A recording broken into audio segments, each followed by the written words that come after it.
So I'm not in the meetings as much with him, but the feedback I'm getting from Coach Johnson and from the other coaches in the meeting room, but then also what I see on the field is a tremendous attention to detail, very conscientious, takes a lot of notes, can take a meeting to the field in short order. And so because of that, he's made up a lot of ground in a very short amount of time. So he's flashed, he's learning, he still has moments where he's still not sure exactly where to go or what to do, but you can see certainly the flashes and brilliance of a 272-pound defensive end who can run. But then when he does kind of know exactly what he's doing, he's made a lot of plays, and we're having a hard time blocking him. What's it look like when he flashes? Again, when you see him move, he looks more like a 250-pound player. He's 272, running at that speed with that power, great hands, great body control.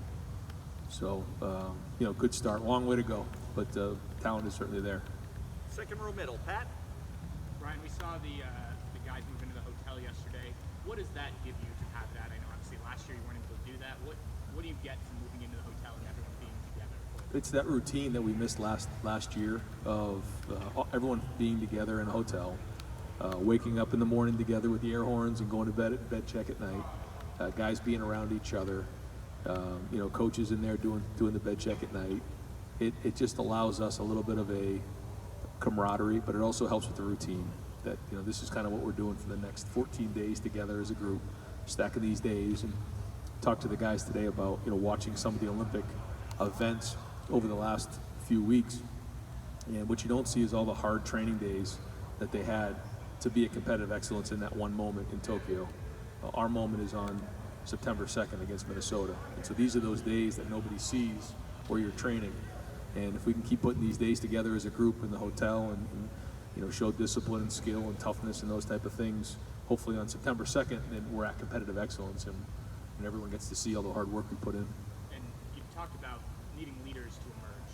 Have guys started, are there specific guys, and I don't know if you want to get into names, but are there guys that are starting to emerge as guys who can be those leaders for your team? Yeah, I think that there's kind of the vocal leaders, and there's also guys who do it on the field.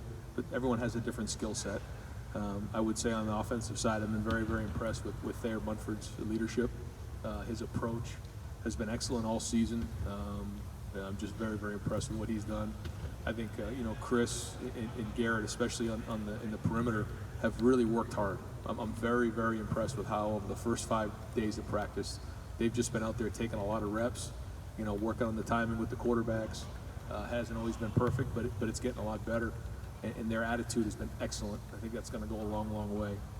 On the defensive side, a lot of great energy over there. You're seeing, again, Zach Harrison's a guy who's shown a lot of great leadership, and then in the back end, we got a lot of younger guys in there who are bringing great energy. So certainly looking for more and more leaders to step up. I think we have some really good candidates in there. I'm very impressed with Taraja Mitchell's approach.